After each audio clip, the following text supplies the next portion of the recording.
Hello friends, welcome to crazy G के trick. दोस्तों, आज का वीडियो लेक्चर काफ़ी महत्वपूर्ण होने वाला है क्योंकि आज के वीडियो लेक्चर में हम 2023 में जितने भी महत्वपूर्ण एप्लीकेशंस या फिर पोर्टल सरकार के द्वारा लॉन्च किए गए हैं, इनको आज हम डिटेल में डिस्कस करेंगे। किसी भी एग्जाम के दृष्टिकोण से महत्वपूर्ण टॉपिक है, अक्सर यहाँ से हमें एग्जाम में क्वेश्चन देखने को मिल जाते हैं। ठीक है, तो जितनी भी महत्वपूर्ण एप्लीकेशंस पोर्टल वगैरह लॉन्च किए गए हैं, तो इन सभी को हम डिटेल में डिस्कस करेंगे। तो वीडियो लेक्चर को आप अंत तक जरूर देखिए। इस टॉपिक की पीडीएफ चाहिए है तो आप हमारी क्रेजी जी के ट्रिक की एप्लीकेशन से पीडीएफ को डाउनलोड कर सकते हैं। चलिए सीधे हम टॉपिक को स्टार्ट करते हैं और पहला क्वेश्चन डिस्कस करते हैं। देखिए, पहला क्वेश्चन है, काफ़ी महत्वपूर्ण क्वेश्चन है। उद्गम पोर्टल किसके द्वारा जारी किया गया है? क्या नाम है? उद्गम पोर्टल। तो मोस्ट इंपॉर्टेंट क्वेश्चन है ये। जो हमारी केंद्रीय बैंक है, भारतीय रिजर्व बैंक या फिर रिजर्व बैंक ऑफ इंडिया, तो रिजर्व बैंक ऑफ इंडिया के द्वारा ही उद्गम पोर्टल जारी किया गया है। इसका उद्देश्य क्या है, क्यों इसको जारी किया गया है, तो इसको भी जरा समझ लीजिए। तो देखिए बैंकों में जमा हजारों करोड़ रुपए ऐसे हैं जिनका कोई दावेदार नहीं है। मतलब मान लीजिए किसी व्यक्ति का पैसा जमा है और किसी कारण से उसकी डेथ हो गई और वो पैसा किसी ने क्लेम नहीं किया। ठीक है, तो ऐसा हजारों करोड़ रुपए अलग अलग बैंकों में डिपॉजिट है। ठीक है, तो इसी के तहत आरबीआई ने एक पोर्टल लॉन्च किया है जिसके थ्रू यदि आपका कोई ऐसा रिश्तेदार है जिसका पैसा बैंक में पड़ा हुआ है, अनक्लेम्ड है, तो उसको आप क्लेम करके ले सकते हैं। ठीक है, तो ये काफ़ी महत्वपूर्ण पोर्टल है, आपको याद रखना। चलिए थोड़ा हम डिटेल के माध्यम से भी इसको डिस्कस करते हैं।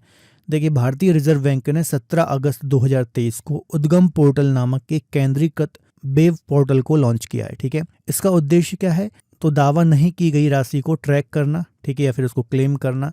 इसके अलावा बैंकों में जमा हजारों करोड़ रुपए ऐसे हैं जिनका दावेदार नहीं है। इस तरह के बैंक डिपॉजिट्स का पता लगाने के लिए देश की केंद्रीय बैंक ने एक वेब पोर्टल लॉन्च किया है जिसकी मदद से अनक्लेम्ड डिपॉजिट्स का पता लगाया जा सकता है।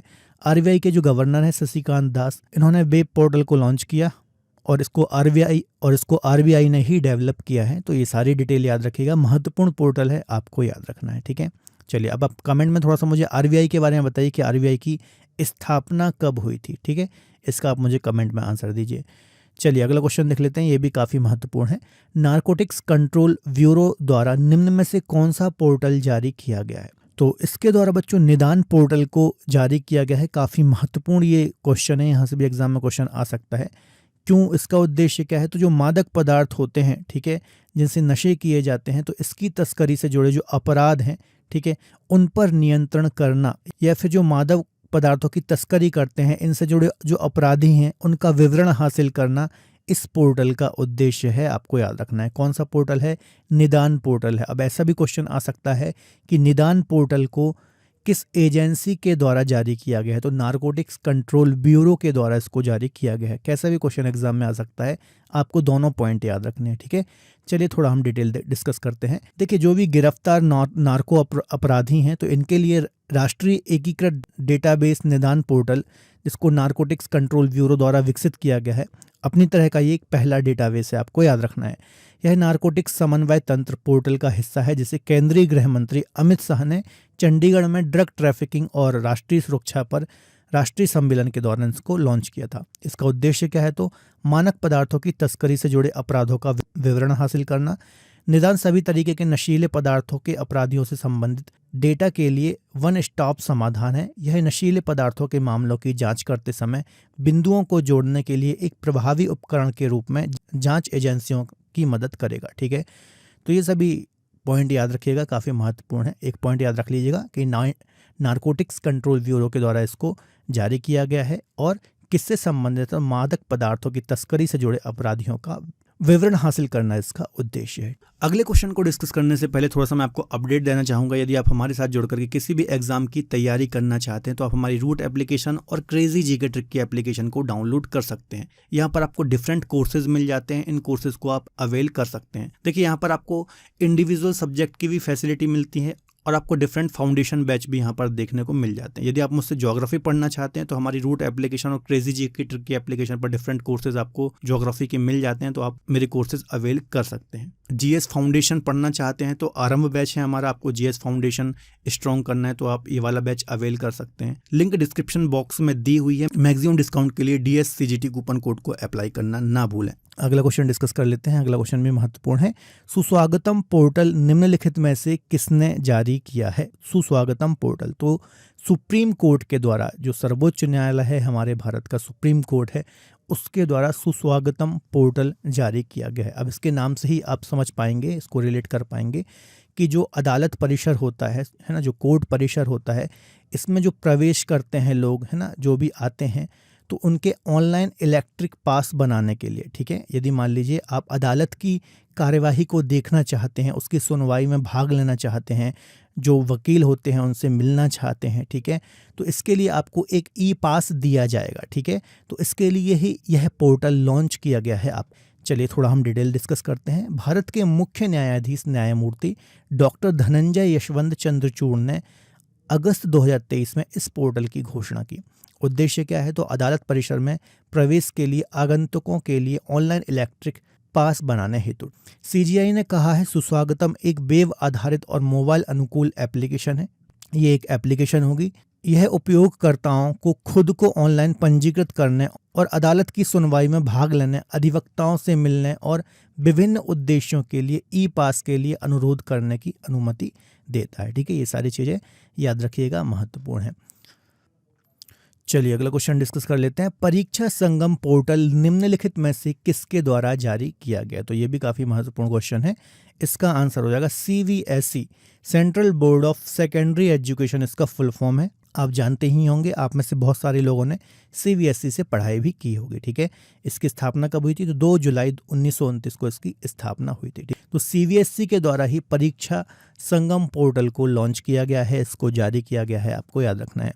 तो देखिए इसका उद्देश्य क्या है, जो भी परीक्षा परिणाम आते हैं, जैसे कि 10th के रिजल्ट आते हैं, 12th के रिजल्ट आते हैं, तो उनको एक ही जगह पर देखने के लिए इस पोर्टल के माध्यम से आप देखते हैं, ठीक है। जो प्रीवियस सैंपल पेपर वगैरह हैं उनको देखने के लिए इस पोर्टल को लॉन्च किया गया है, ताकि एक ही जगह सारी चीज़ें आपको मिल जाएं, ठीक है। चलिए हम थोड़ा डिटेल देखते हैं। देखिए CBSE बोर्ड ने एक ही विंडो में बोर्ड परीक्षा परिणाम, सैंपल पेपर और अन्य विवरणों को सुव्यवस्थित करने के लिए परीक्षा संगम नामक एक पोर्टल लॉन्च किया है। परीक्षा संगम एक पोर्टल है जहां छात्र 10वीं 12वीं के बोर्ड के परिणाम आसानी से देख सकते हैं। परीक्षा संगम को मुख्यतः 3 वर्गों में विभाजित किया गया है या फिर इनको बांटा गया है। एक है स्कूल गंगा, क्षेत्रीय कार्यालय जिसको यमुना कहा गया है, और प्रधान कार्यालय जिसको सरस्वती कहा गया है, ठीक है। उद्देश्य क्या है? तो सभी बोर्ड परीक्षा और परिणाम संबंधी गतिविधियों को सुव्यवस्थित करना इसका उद्देश्य है, ठीक है। तो याद रखिएगा, परीक्षा संगम पोर्टल CBSE है ना, चीज़ों को एक ही जगह लाने के लिए इस पोर्टल को बनाया गया है, ठीक है। चलिए अगला क्वेश्चन है, उल्लास ऐप को किसने जारी किया है ना, ULLAS, उल्लास। तो इसका फुल फॉर्म भी पूछा जा सकता है ना यहाँ से। देखिए यदि आप कोई भी चीज़ पढ़ते हैं ना, तो उस पर्टिकुलर चीज़ से कैसे कैसे क्वेश्चन बन सकते हैं, ये आपको खुद ही सोचना है, आपको खुद ही ये हैबिट डेवलप करना है। जैसे कि यहाँ से इसका फुल फॉर्म भी पूछा जा सकता है। तो outstanding life long learning for all in society इसका फुल फॉर्म है, आपको याद रखना है। और यह शिक्षा मंत्रालय, मिनिस्ट्री ऑफ एजुकेशन के द्वारा इसको जारी किया गया है, आपको याद रखना है। तो इसका उद्देश्य क्या है, किस उद्देश्य से इसको लॉन्च किया गया है? तो जो बुनियादी साक्षरता है इसको व्यापक रूप से सुलभ बनाने के लिए इस उल्लास ऐप को लॉन्च किया गया है, आपको याद रखना है, ठीक है। चलिए थोड़ा हम डिटेल देखते हैं। शिक्षा मंत्री धर्मेंद्र प्रधान ने राष्ट्रीय शिक्षा नीति के तहत दिल्ली के प्रगति मैदान में 30 जुलाई 2023 को आयोजित हुए एक समारोह में भारत मंडपम में उल्लास ऐप को लॉन्च किया, ठीक है। याद रखना है, इस कार्यक्रम के अवसर पर केंद्रीय शिक्षा मंत्री धर्मेंद्र प्रधान ने एक नारा भी दिया, जन जन साक्षर। तो ये नारा भी इन्होंने इस एप्लीकेशन को लॉन्च करते हुए दिया। उद्देश्य क्या है? तो बुनियादी साक्षरता का व्यापक रूप से सुलभ बनाने हेतु इसको लॉन्च किया गया है। इसके अलावा उल्लास ऐप पूरे देश में वयस्क शिक्षा और साक्षरता को बढ़ावा देने के लिए प्रतिबद्ध है। तो एजुकेशन से रिलेटेड ये ऐप है, वयस्क शिक्षा, ठीक है। इसके अलावा साक्षरता को बढ़ावा देना इसका उद्देश्य है। बुनियादी साक्षरता को व्यापक रूप से फैलाने हेतु, सुलभ बनाने हेतु इसको लॉन्च किया गया है, आपको याद रखना है। चलिए अगला क्वेश्चन है, केंद्र शासित प्रदेश जम्मू कश्मीर द्वारा निम्न में से कौन सा ऐप लॉन्च किया गया है? तो ये भी काफ़ी महत्वपूर्ण क्वेश्चन है। इसका आंसर हो जाएगा मोबाइल दोस्त ऐप। मोबाइल दोस्त ऐप को यूनियन टेरिटरी जम्मू कश्मीर के द्वारा लॉन्च किया गया है। इसका उद्देश्य क्या है? तो देखिए जम्मू कश्मीर को डिजिटल रूप पर सशक्त बनाना इसका उद्देश्य है और यहाँ पर जो भी यहाँ के निवासी हैं, ठीक है, यहाँ के जो नागरिक हैं, शासकीय सेवाएं जो हैं वो ईजिली मिल पाए, ठीक है, तो इसका ये उद्देश्य है, आपको याद रखना चाहिए। चलिए थोड़ा हम डिटेल भी डिस्कस कर लेते हैं। देखिए केंद्र शासित प्रदेश में मोबाइल दोस्त ऐप के लॉन्च ने जम्मू कश्मीर को डिजिटल रूप से सशक्त बनाया है। इस ऐप के माध्यम से प्रशासन अपने निवासियों को निर्बाध सेवाएं प्रदान करने, सुलभता, गतिशीलता, पारदर्शिता और शासन में दक्षता को बढ़ावा देने के लिए प्रतिबद्ध है। तो ये कुछ अन्य डिटेल भी याद रखिए, काफ़ी महत्वपूर्ण है। चलिए अगला क्वेश्चन डिस्कस कर लेते हैं। विज्ञान प्रौद्योगिकी मंत्री जितेंद्र सिंह ने निम्न में से किस पोर्टल को लॉन्च किया है? तो इसका आंसर हो जाएगा युवा पोर्टल को इनके द्वारा लॉन्च किया गया है, आपको याद रखना है, ठीक है। इसका उद्देश्य क्या है? तो युवा जो स्टार्टअप होते हैं, तो स्टार्टअप से युवाओं को जोड़ने के लिए, उनकी पहचान करने के लिए इस पोर्टल को लॉन्च किया गया है, आपको याद रखना है, काफ़ी महत्वपूर्ण है। और जो विज्ञान प्रौद्योगिकी मंत्री हैं जितेंद्र कुमार, इन्होंने दिल्ली से इस पोर्टल का शुभारंभ किया, तो ये बात भी आपको याद रखनी है। चलिए अगला क्वेश्चन है, call before you dig app किसके द्वारा जारी किया गया है? तो प्रधानमंत्री नरेंद्र मोदी के द्वारा call before you dig app को जारी किया गया है, ठीक है। देखिए काफ़ी महत्वपूर्ण ऐप है ये, और इसका उद्देश्य क्या है? तो जो अंडरग्राउंड आप देखते होंगे बहुत सारी केबल जाती हैं ना, जैसे कि ऑप्टिकल फाइबर केबल वगैरह हो गई, तो इन केबलों को कई बार क्या होता है, जो खुदाई वगैरह होती है रोड में, कभी रोड में कोई काम चल रहा है तो खुदाई होती है, जिसके कारण इन केबलों को नुकसान होता है। इसका उद्देश्य यही है कि अनियोजित जो कोई खुदाई है, इससे इन ऑप्टिकल केबल्स को बचाना इस ऐप का उद्देश्य है, ठीक है। तो आपको याद रखना है, प्रधानमंत्री नरेंद्र मोदी के द्वारा इसको लॉन्च किया गया है। चलिए थोड़ा हम डिटेल भी डिस्कस कर लेते हैं। देखिए अंडरग्राउंड यूटिलिटी एसेट्स जैसे ऑप्टिकल फाइबर केबल को नुकसान पहुंचाने वाले अनियोजित खुदाई से बचाने के लिए इसको लॉन्च किया गया है। यह ऐप भारत की भूमि तथा सूचना प्रौद्योगिकी मंत्रालय और गुजरात सरकार के तहत कार्यरत भास्कराचार्य अंतरिक्ष एप्लीकेशन और जियो इन्फॉर्मेटिक्स संस्थान के द्वारा संयुक्त रूप से इसको विकसित किया गया है। Call before you dig app SMS, email अधिसूचना और क्लिक टू कॉल विकल्पों के माध्यम से खननकर्ताओं और एसेट मालिकों के बीच समन्वय सुविधा प्रदान करेगा। तो ये सारी डिटेल याद रखिए, काफ़ी ज़्यादा महत्वपूर्ण है। चलिए अगला क्वेश्चन है, AIS ऐप को किसके द्वारा लॉन्च किया गया है? तो आयकर विभाग के द्वारा या फिर इनकम टैक्स डिपार्टमेंट के द्वारा AIS ऐप को लॉन्च किया गया है। तो देखिए इसका उद्देश्य क्या है? TDS हो गया, इसके अलावा इंटरेस्ट हो गया, शेयर का जो लेन देन करते हैं, ठीक है, इक्विटी वगैरह में शेयर खरीदते बेचते हैं, ठीक है, उसका लाभांश हो गया। तो इन सभी जो भुगतान है, ये सभी जो भुगतान है, ट्रांजैक्शन है, इसके संबंध में जानकारी को देखने हेतु इस ऐप को लॉन्च किया गया है, आपको याद रखना है, ठीक है। तो देखिए आयकर विभाग ने करदाताओं के लिए AIS नामक एक निःशुल्क मोबाइल ऐप लॉन्च किया है, ठीक है। इसका उद्देश्य अभी मैंने आपको बता ही दिया। करदाता इस मोबाइल ऐप के जरिए वार्षिक सूचना विवरण और करदाता सूचना ब्यौरा की जानकारी ले सकेंगे। आयकर विभाग ने कहा है कि AIS ऐप को लॉन्च करने का उद्देश्य विभाग कर की प्रक्रिया को सुगम बनाने के लिए और करदाताओं को बेहतर सेवाएं उपलब्ध कराने के लिए इस ऐप को लॉन्च किया गया है, ठीक है। तो याद रखिएगा, महत्वपूर्ण ऐप है। चलिए अगला क्वेश्चन है, मेरी लाइफ ऐप को किसके द्वारा लॉन्च किया गया है? तो भूपेंद्र यादव के द्वारा मेरी लाइफ ऐप को लॉन्च किया गया है। तो भूपेंद्र पटेल कौन है? तो पर्यावरण, वन और जलवायु परिवर्तन मंत्रालय में केंद्रीय मंत्री हैं, तो इनके द्वारा ही इस ऐप को लॉन्च किया गया है। इसका उद्देश्य क्या है इस ऐप का? तो पर्यावरण को बचाने के लिए और खासतौर पर उसमें युवा जो नागरिक हैं, है ना, उनके योगदान के लिए, उनको अवेयरनेस फैलाने के लिए इस ऐप को लॉन्च किया गया है, ठीक है। चलिए हम थोड़ा डिटेल भी देख लेते हैं। देखिए मेरी लाइफ ऐप का उद्देश्य दैनिक जीवन में सरल कार्यों के प्रभाव पर जोर दे करके पर्यावरण को बचाने में नागरिकों को, विशेष रूप से युवा लोगों की शक्ति का प्रदर्शन करना। यह उपयोगकर्ताओं को 5 थीम के तहत जीवन से संबंधित कार्यों की एक श्रृंखला में भाग लेने हेतु प्रोत्साहित करता है। ये थीम ऊर्जा बचाओ, जल बचाओ, एकल उपयोग प्लास्टिक को कम करो, सतत खाद्य प्रणाली को अपनाओ और स्वस्थ जीवन शैली को अपनाओ। तो ये सभी इसके उद्देश्य हैं, आपको याद रखना है, ठीक है। अगला क्वेश्चन डिस्कस कर लेते हैं, संचार साथी पोर्टल किसके द्वारा लॉन्च किया गया है? तो इसका आंसर हो जाएगा दूरसंचार विभाग या फिर डिपार्टमेंट ऑफ टेलीकम्युनिकेशंस के द्वारा संचार साथी पोर्टल को लॉन्च किया गया है, ठीक। इसका उद्देश्य क्या है? तो इसका उद्देश्य है कि जो भी मोबाइल ग्राहक हैं, ठीक है, इनको सशक्त बनाना इसका उद्देश्य है, और जो भी मोबाइल कनेक्शन है उनको मॉनिटर करना, ठीक है, अनावश्यक जो कनेक्शन है उनको डिस्कनेक्ट करना, जो खोए हुए फ़ोन है, चोरी हुए फ़ोन है, उनको ट्रेस करना, ट्रैक करना, ठीक है। तो ये सभी इसके उद्देश्य हैं, आपको याद रखना है। चलिए थोड़ा हम डिटेल के माध्यम से भी इसको समझते हैं। केंद्रीय संचार मंत्री अश्विनी वैष्णव ने नई दिल्ली में आयोजित एक समाचार के दौरान संचार साथी पोर्टल को लॉन्च किया है। इसका उद्देश्य सरकारी पहलों के बारे में जागरूकता बढ़ाते हुए मोबाइल ग्राहकों को सशक्त बनाना और उनकी सुरक्षा बढ़ाना है। यह प्लेटफॉर्म नागरिकों को उनके नाम के तहत पंजीकृत मोबाइल कनेक्शनों को प्रभावी ढंग से प्रबंधित करने, मॉनिटर करने में सक्षम बनाता है। साथ ही अनावश्यक कनेक्शनों को डिस्कनेक्ट करने, खोए हुए फ़ोन को ट्रैक करने और नई या फिर प्रयुक्त खरीदारी के दौरान उपकरणों की प्रामाणिकता की पुष्टि करने जैसी मूल्यवान सुविधाएं भी प्रदान करता है। ठीक है, तो ये सभी डिटेल याद रखिएगा, इसके बारे में महत्वपूर्ण है। चलिए अगला देख लेते हैं। गृह मंत्रालय द्वारा निम्न में से कौन सा पोर्टल जारी किया गया? ठीक है, तो ये भी काफ़ी महत्वपूर्ण क्वेश्चन है। इसका आंसर हो जाएगा विरासत पोर्टल। विरासत पोर्टल को गृह मंत्रालय के द्वारा जारी किया गया है। ठीक है, किस उद्देश्य से इसको जारी किया गया है? तो जो हमारे वेद हैं, प्राचीन ग्रंथ हैं, ठीक है, इनमें जो चीज़ें लिखी हुई हैं, इनमें जो संदेश लिखे हुए हैं, उनको आम जन तक आसान भाषा में पहुंचाना, इसका उद्देश्य है, आपको याद रखना है, ताकि इनकी शिक्षाओं को जो आम लोग हैं आसान भाषा में समझ सकें। ठीक है, चलिए देखिए, केंद्रीय गृह मंत्री अमित शाह ने नई दिल्ली में वैदिक विरासत पोर्टल का उद्घाटन किया।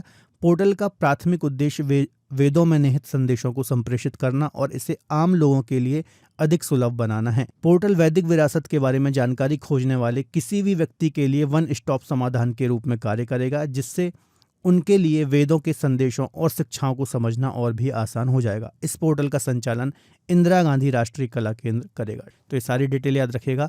विरासत पोर्टल गृह मंत्रालय के द्वारा जारी किया गया है, जो कि हमारे प्राचीन ग्रंथों, वेदों की शिक्षाओं से संबंधित है। चलिए अगला क्वेश्चन है, शिक्षा और कौशल विकास मंत्रालय ने निम्न में से कौन सा पोर्टल लॉन्च किया है? तो ये भी काफ़ी महत्वपूर्ण क्वेश्चन है। इसका आंसर हो जाएगा संगम युवा पोर्टल को शिक्षा और कौशल विकास मंत्रालय के द्वारा इसको लॉन्च किया गया है। देखिए, इसका उद्देश्य क्या है? तो जो पूर्वोत्तर भारत है, नॉर्थ ईस्ट इंडिया है हमारा, ठीक है, यहाँ के जो युवा हैं, ठीक है, इनको बाकी भारत के युवाओं से मिलाना, उनका परिचय कराना, ताकि ये आपस में अपनी सांस्कृतिक शिक्षा का आदान प्रदान कर सकें, उसको ग्रहण कर सकें। और इसके तहत लगभग 20,000 से अधिक युवा पूरे भारत की यात्रा करेंगे और एक दूसरे के प्रदेश में सांस्कृतिक शिक्षा ग्रहण करने का एक अनूठा अवसर भी प्राप्त करेंगे। ठीक है, तो ये बात भी आपको याद रखना है। चलिए थोड़ा हम और डिटेल देखते हैं। देखिए, युवा संगम पंजीकरण पोर्टल का नई दिल्ली में शुभारंभ किया गया है। युवा संगम एक भारत श्रेष्ठ भारत की भावना के अनुरूप पूर्वोत्तर क्षेत्र और शेष भारत के युवाओं के बीच एक घनिष्ठ संबंध स्थापित करने के लिए माननीय प्रधानमंत्री की एक विशेष पहल है। इसके तहत 20,000 से अधिक युवा पूरे भारत में यात्राएं करेंगे और एक दूसरे के प्रदेश में सांस्कृतिक शिक्षा ग्रहण करने का एक अनूठा अवसर प्राप्त करेंगे। चलिए अगला क्वेश्चन है, साथी पोर्टल निम्न में से किस मंत्रालय द्वारा लॉन्च किया गया है? तो इसका आंसर हो जाएगा कृषि मंत्रालय के द्वारा जो साथी पोर्टल है, इसको लॉन्च किया गया है। ठीक है, तो देखिए, जो हमारे कृषि किसान कल्याण मंत्री हैं नरेंद्र सिंह तोमर जी, इन्होंने ही ऑनलाइन प्लेटफॉर्म और मोबाइल एप्लीकेशन साथी पोर्टल को लॉन्च किया है। ठीक है, आपको याद रखना है। इसका उद्देश्य क्या है? तो बीज उत्पादन और बीज प्रमाणीकरण की चुनौतियों का समाधान करने हेतु या फिर इसके उद्देश्य से इसको लॉन्च किया है। इसके अलावा इस प्लेटफॉर्म को उत्तम बीज समृद्ध किसान योजना के तहत विकसित किया गया है। तो ये बात भी आपको याद रखना है। चलिए अगला क्वेश्चन है, ई अमृत ऐप निम्न में से किसके द्वारा लॉन्च की गई है?